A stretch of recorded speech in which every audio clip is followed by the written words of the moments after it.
Shivaya, Namah Shivaya, Namah Shivaya. Om Namah Shivaya, Namah Shivaya, Namah Shivaya. Om Namah Shivaya, Om Namah Shivaya, Om Namah Shivaya, Om Namah Shivaya, Om Namah Shivaya, Om Namah Shivaya, Om Namah Shivaya, Om Namah Shivaya, Om Namah Shivaya, Om Namah Shivaya, Om Namah Shivaya.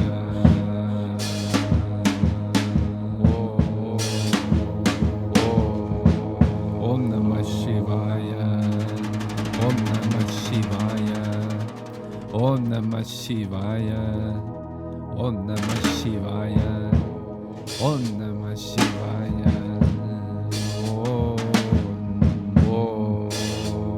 Namah Shivaya, Namah Shivaya, Namah Shivaya, Om Namah Shivaya, Om Namah Shivaya, Namah Shivaya, Namah Shivaya, Namah Shivaya. Okay, this screencast recording is being dedicated to the trainees of Rising Lotus Wellness Center, and I'm doing this screencast in order to kind of pull together all of the different teachings, at least that I have shared, and my role on this teacher team is to share the history and philosophy of yoga and its roots in the Vedic traditions of India. And so this screencast is my attempt to pull it all together for you and portray it in a way that hopefully makes sense to you, and is easily digestible, is as accessible as possible. So that's going to be my attempt. Now, if we look at the bottom of the screen here, I'm just going to give you a super quick orientation, and then we'll go in and zero in on some of these things. So Hinduism, if we look at the bottom, it's like a staircase going up, and if we scan to the upper right of the page of this poster, which I'm using here as a teaching prop, you'll see that it says Sadhana, Raja Yoga, Yama, Niyama, Asana, Pranayama, Pratyahara, Dharana, Dhyana, Samadhi. So this is the eightfold path of Raja Yoga, which is described in Patanjali's Yoga Sutras. So the eightfold path is called Ashtanga Yoga, and which is not to be confused with the style of yoga called Ashtanga, which is kind of a classical series of postures that I believe comes from Pattabhi Jois and Krishnamacharya's lineage, if I'm not mistaken. So not to be confused with that. Raja Yoga we're talking about here in this yellow here. Raja Yoga we're talking about the path of yoga that's dealing with awareness directly, awareness within consciousness, and learning to gain control of awareness within consciousness. And it's distilling of the fluctuations of the mind is what it says. And it's like a ladder to self-realization. And it was written, or it is ascribed to a sage named Patanjali. And it's about 2,200 years old, thought to be, the Yoga Sutras. And that's the yoga path that we're talking about with regard to Raja Yoga, because you see asana, pranayama, pratyahara, this is all done while sitting with a straight spine, going within, trying to realize what am I, or who am I. And if we continue this journey around here, we'll see that who am I, it's saying withdraw awareness back into its own essence. So when we ask the question, or the question comes from deep within the soul, who am I? This is what drives the path. It's the soul asking to know itself, or you could, in my tradition, it's Shiva is looking to realize himself through his devotee. Who am I? Withdraw awareness back into its own essence. That's essentially what we do ultimately, in some life or another, while living, through our yoga, we withdraw awareness from that which it is aware of and slowly interiorize, seeking the source of where that energy, that awareness, that willpower is coming from, seeking to know what it is that we are, where it is that we come from. All of the deep questions that come up within the soul when it's ripe to ask those questions, and that's something that cannot be forced or sold or bought.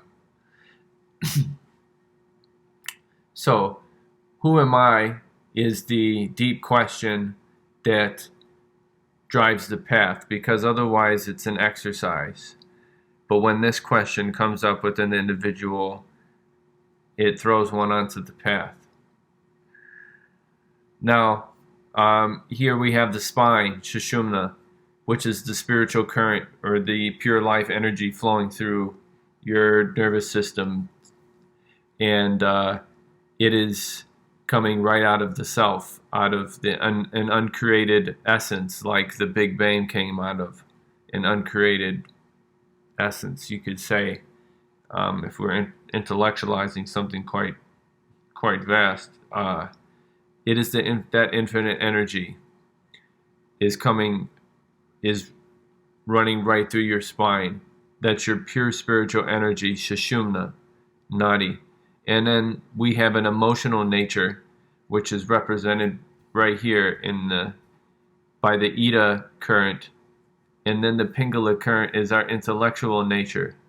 So if we stop for a second, take a deep breath in, exhale,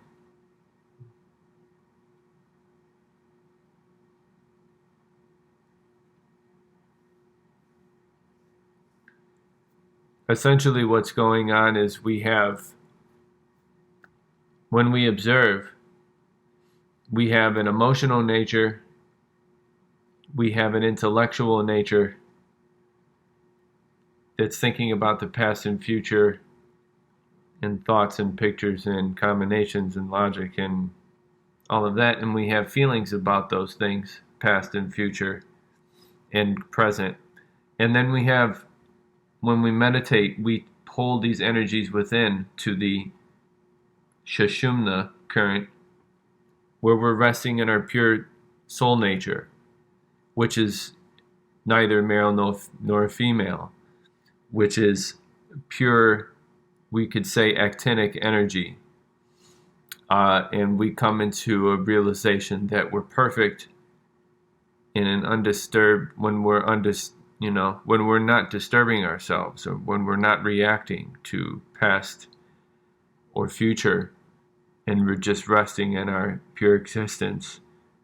We're transparent to transcendence. Well, that all happens through the balancing of these forces. So when we practice things like Hatha Yoga, we're balancing by moving the prana systematically through the body, by controlling the breath and the postures, and especially when we finally go into meditate, or when we go in through Shavasana and Yoga Nidra, these currents come into an exquisite balance. If sadhana is practiced over a prolonged period of time, this is what produces yogis consistently. Is the consistent practice leads to the achievement of the yoga, which is your natural state, but there is karmas yet to be gone through and a dharma to be fulfilled, and part of the path is this striving, because the forces are not naturally under your control. You have to, a swami is the, you could say, the ultimate yogi that renounces personal ego in the midst of daily life is kind of the renegade from the normal pattern of a human life that would get involved with being externalized and being heavily involved in the world. They renounce that because they know the world is their senses, and they want to live as close to their spiritual nature as possible. So they give up personal ambition, and that's what a sannyasin is. They're dispassionate. They are full of compassion, but they are, you could say, affectionately detached, because the pure inner nature is never disturbed and cannot be destroyed anyway. So they're not running around with like chickens with their heads cut off. They're working consciously, responsibly, dynamically, creatively with you could say, dancing with Shiva, serving in whatever capacities they're called to. We're all doing that to the best of our ability. So anyway, this is the part of the path. We see here at the bottom the square, which is the symbol representing here the Muladhara chakra, which is your base chakra. And this is where Ganesha traditionally is seated within your psychic nature. Psyche, anything to do with the word psyche, we're talking about, it's related to the soul, psyche. Ganesha's mantra is Om Gam Ganapataye Namaha. Om Gam Ganapataye Namaha. Om Gam Ganapataye Namaha. You can repeat this mantra to get attuned to this deity that is really within you, if you would like to. So traditionally, yogis worship Ganesha. All the yogis, all the Hindus worship Ganesha, no matter if they're Vaishnavite, Shaivite, or they worship the divine feminine. They're called Shaktas. The priests worship Ganesha. The Sakurus worship Ganesha. Everyone worships Ganesha because he's the closest deity to the earth plane. He's like a friend.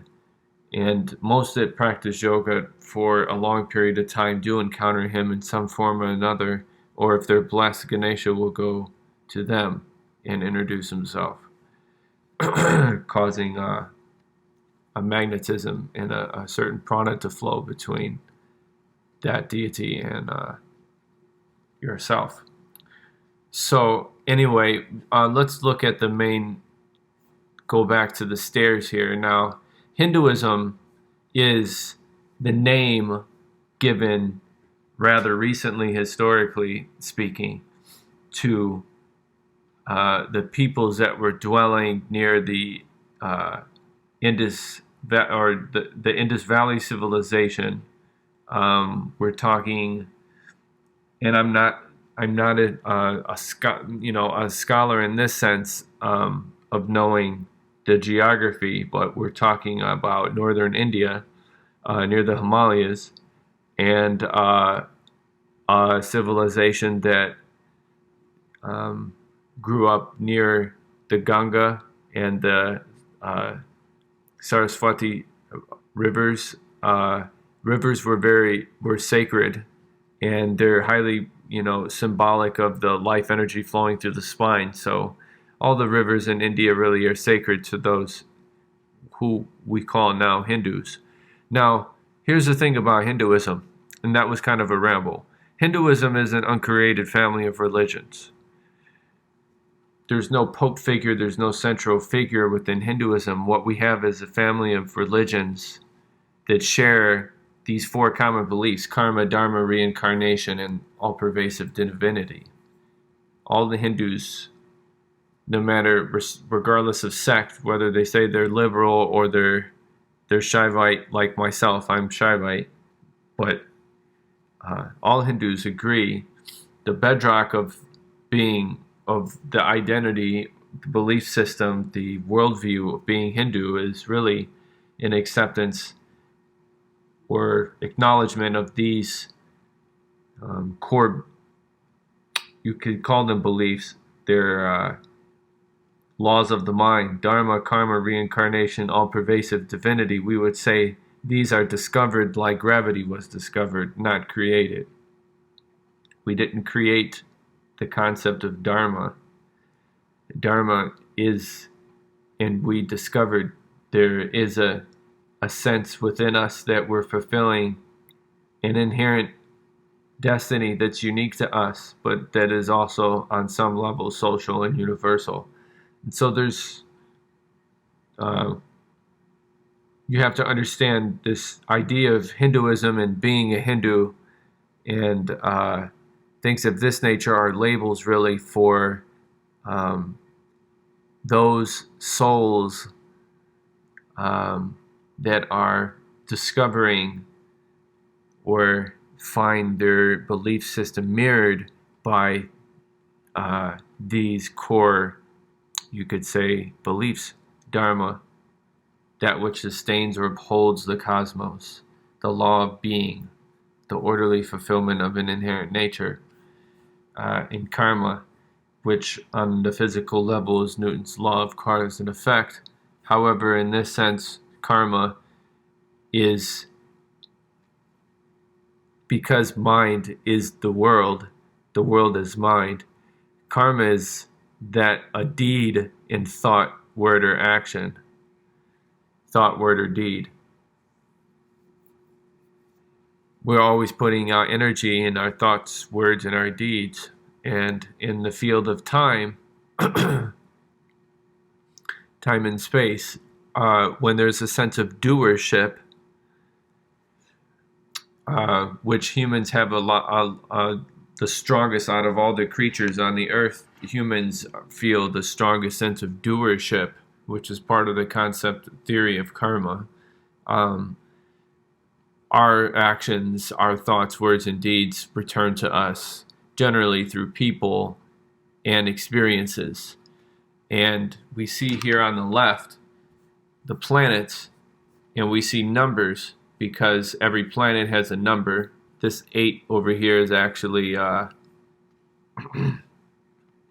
time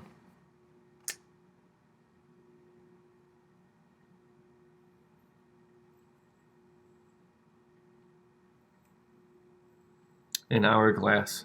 Anyway, and there's 8 and 9. So every planet has a number, and the planets, as they continue their travels, are what help to ripen the karmas, which is the experiences you have on the earth. So Hindus are operating with an understanding of astrology, numerology, with an understanding that the world is mind, and that karma is real, that we don't have to be governed. This is why Thoreau was very, you could say, very conversant and appreciated Hinduism so much, because if you look at his ideas of government, it's like you don't need a government to punish people. Karma, the laws of the universe take care of it all, basically. And so karma is a very, deeply understood and respected value and concept for those people on the path. And this is a Hindu concept, you could say. Reincarnation is also connected with karma because because of the actions that we put out in this lifetime, they all do not come back immediately. They take, because of the force of our desire and our attachment, awareness as getting attached to the field of time with desire to do things, to see things, to be things, keeps us, the soul, bound to experience on the earth plane through the law of karma and reincarnation. So we are picking up new bodies owing to the perpetuation of desire for experience, desire for more wealth, desire for more pleasure, desire for more, all of the different things that the soul can desire. At a certain point of fruition, that wanting mechanism starts to loosen some, and we learn through experience and through suffering that the less grasping, the more we hold. So this is all part of the worldview. This is all interconnected. So the planets were here long before there was life on the earth. This is just fact that everyone can intellectually grasp. Now, why would we think that the sun is not operational in our very life right this moment? All of this, the greenery, the trees, the grass, and the whole, you could say, travel up the food chain of energy and conversion through photosynthesis is all in relationship to the sun. So the sun is very much an active principle in our life. The moon, we know, goes through its cycles, 27, takes 27 days to go through a moon cycle from new moon to full moon. And they divided the sky into 27 different sections called nakshatras. And then those sections come down into houses. And then the deities come down to live in those houses. And they disperse 12 different houses of karma. And these different houses of karma include everything that a human being can experience, including birth, your physical body, your personality, your dharma, your health is indicated, time of death is indicated, everything is delineated. A lot of it is delineated, as strong potentialities like the weather of your karmas.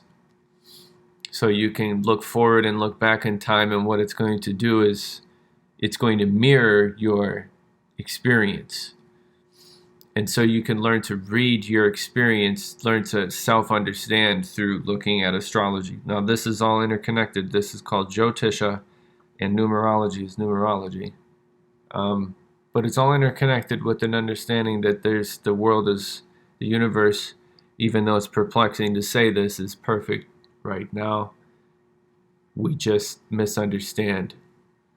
We're not zoomed out far enough. We're too bound up with the experience. And we're misunderstanding it. We're coloring it too much. Anyway, now we come up here with this top left, and we see Ganesha covered in these 5 sheaths: soul body, mental body, emotional body, pranic body, and physical body. Physical body is right here in the red. Now, our physical body is called Annamaya Kosha, and that's our food-made sheath. So everything we put into our bodies and drink, all is made and maintained in our food sheath. And within that is a layer of our vitality, the vital health body, or the pranic health body. The pranic, we call them bodies, but really they're like, layers of who we are, what we are. We have a physical body, but there's more to it than that we experience. We also have breath, the vitality in our breath that we can control with breath, which is called prana, or vital life energy. Prana, controlled by breath. Then we have an emotional body, our emotional nature, and then we have a mental nature where we're logical and calculating and have desires for things in the future and the past. Mental images. So we have a mental, intellectual nature there in the yellow, and our thinking capacities, about who am I, and questioning everything, doubting, believing. This is our intellectual, logical capacity part of ourselves. And then this Anandamaya Kosha, or the soul body. This is the witness of all of these sheaths that's never been created. So, and this is represented by Ganesha, the watcher. So there's a place deep within us that was never born. In Sanskrit, that's called Ajaya, unborn. So Ganesha is unborn in this sense. And the soul is seeking, which is an individuation of consciousness. Awareness is individuation of consciousness. Once we lose our individuation, our ego dissolves, and we are the ocean and no longer the wave. So this is all bound up within the philosophy of yoga. Now, what I'm not mentioning here is, if we go back to Hinduism, we say Hinduism is better known as the Sanatana Dharma. The Sanatana Dharma means the eternal religion. Eternal, as I'm saying eternal, emphasizing eternal as juxtaposed to saying it is superior. Eternal in that Hinduism was never created, it was discovered. These core beliefs were discovered, and these cultures have developed around the inner search, the genuine inner search of the individual awareness seeking itself. And the fact that these traditions have been maintained in unbroken continuity for thousands of years carries with it a cultural heritage that is unmatched in the world. So we participate in these old traditions. No one owns them. Now, everyone kind of gravitates toward a guru lineage, and there's a philosophical kind of flow that goes along with that flows from guru to disciple. And you wouldn't be affiliated with a teacher if you weren't really able to drink the juice, so to speak. So you gravitate toward teachers that are teaching you things that resonate with you deeply, and that satisfies some deep part of your soul that makes you want to hang around. And this is just natural to the human experience, especially on the path, because the gurus do embody a darshan, or a power of the soul that's evident and can be felt.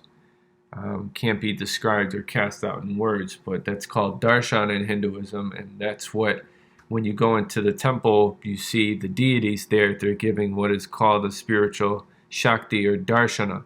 Or darshan means seeing in Hinduism, in Sanskrit. Darshan, it's like God seeing you and you seeing God at the same moment. It's called darshana, and Satgurus give darshana. They have a radiance from the soul that's born from their sadhana, or intense spiritual disciplines. So now, last but not least, at center here we have the Om, and this is the mantra that begins and ends the Veda. And Om is home, is what I like to say. In the Vedic literature, in particular in what is called the Mandukya Upanishad, we have a exposition of this mantra A, U, and and they break down that the A sound is our waking state, the U sound is the dreaming state, and the sound is the state of deep sleep, where we're not dreaming. Our awareness is, you could say, resting in its unidentified state, but it's not, you're not dead. Awareness is resting in its own form. The karmas are not affecting it there. In other words, we die every night in the state of deep sleep. Now, like waves crashing upon the shore, then receding, awareness is going from waking state into dreaming state, where we can have certain degrees of lucidity from the basic subconscious level of dreams to the very deepest level of lucid dreaming, where we're in control of our dream body and go about our business there for as long as possible. And that's an occult science called lucid dreaming, and not usually recommended by gurus, because they're interested in your spiritual unfoldment and they're not interested in your kind of whimsy interests. Not that they're bad interests, but there are usually only a limited number of hours in the day, and there's usually better things to be doing than focusing on stuff like that. But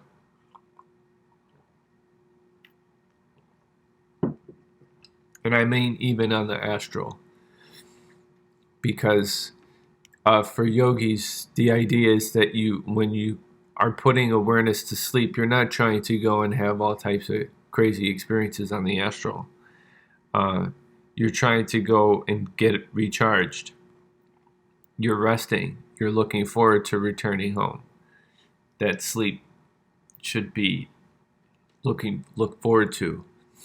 And then Turiya is beyond this. So this is actually beyond the brain. Waking, dreaming, and deep sleep are all experienced within consciousness. And we are experiencing these things within a human form. And these mantras help remind us and help, they're the vibration. This is the vibration of home. It's the vibration of our essence, you could say. This is what the Vedic seers discovered. So Turiya is connected here with the supreme reality, because this is the supreme reality. I have it needs to be colored in here. Brahman is spoken of in the Vedas. Brahman is the supreme reality. It's the uncreated essence, supreme consciousness, uncreated, undifferentiated light, essence. So, and I mention this because as you go on, as being yoga students and teachers of your own right, you will be encountering these principles. You'll encounter Ganesha, and certainly whether or not you find yourself attracted to Hinduism is completely a personal thing. But to understand its roots in this tradition is good to know, which I haven't spent a lot of time directly drawing those correlations, but you can see it's out of this world view that yoga is practiced. And when we are participating in this thing when we're doing what's called yoga, quote unquote, we are participating in something that culturally is the heritage of India. And though spiritual practices, of course, are not owned by anybody and owned by any religion, the religion is uncreated in the first place. So it's not about ownership, but if we don't understand where all of these practices and this whole tradition comes from, then we are kind of doing a disservice, and we're appropriating something, and we're allowing the continuity to possibly die. So this is how all of the other great spiritual traditions of the world died out eventually. Too many generations lapsed. And of course, Christian conversion happened. Egyptian religion is gone. Hawaiian religion almost nearly completely wiped out. All of the native traditions almost completely wiped out. You could see that the maintenance of a spiritual culture through thousands of years is not an easy task. And if there wasn't something to these traditions, they could not have endured. And so it is a great honor to be able to participate and study the Vedic traditions, and you can resonate with whatever you want. But ultimately, the Vedas were only written down in the last, say, 2,500 years. They were, written down for a very, very long time.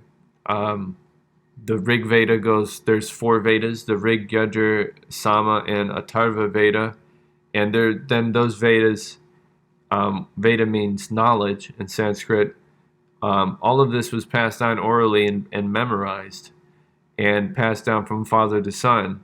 And there was always a fire involved, the element of fire, and the first word of the Veda addresses the fire.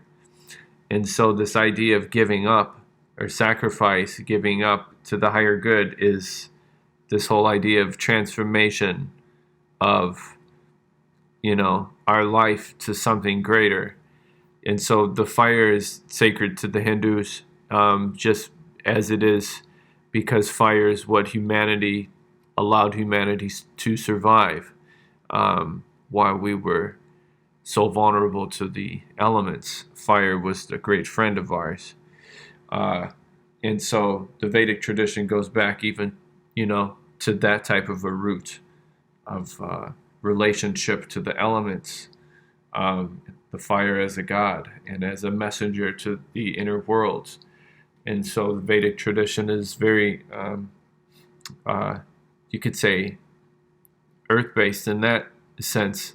There's one universal, uncreated consciousness, and we're all participating in that through our individual awareness with our vehicles on this plane, our waking state plane of existence. That's what the Vedic teachings are about. And the Upanishads, down here in this right corner, the Upanishads are the end teachings of between guru and disciple. They're like dialogues in Sanskrit between guru and disciple, deep philosophical questions about existence. And the 5 koshas are discussed in one Upanishad, in Taittiriya Upanishad, I believe, and then Mandukya Upanishad delineates the Om. So these things that we talk about in yoga practice, you could see have their roots in the Vedic literature. And here's the thing, you don't have to be a Hindu, this is from my perspective, you don't have to be a Hindu to practice yoga, but if you're really a yogi and you can't see or appreciate Hinduism for what it is at its essence, and not as an abusive caste or something like that, or not an abusive system, you're really talking about a very beautiful spiritual culture, diverse, accepting, open, non-violent, very wise. And it's just, that's what we're talking about. So you don't have to be a Hindu, but generally, if you're unfolded, you're on the path, you can at least appreciate what it's about. And some people feel they are Hindus, and others just feel like, yo, that's pretty dope. I resonate with this, but I'm gonna do my own thing. That's also part of in people's karma, and it's not greater or less than, but that's just the way it is. The ducks are going to find their way to the river. You don't really have to tell them what to do.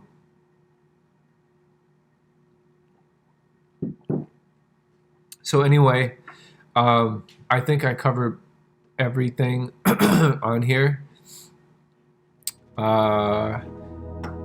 Yeah. Yep. Okay.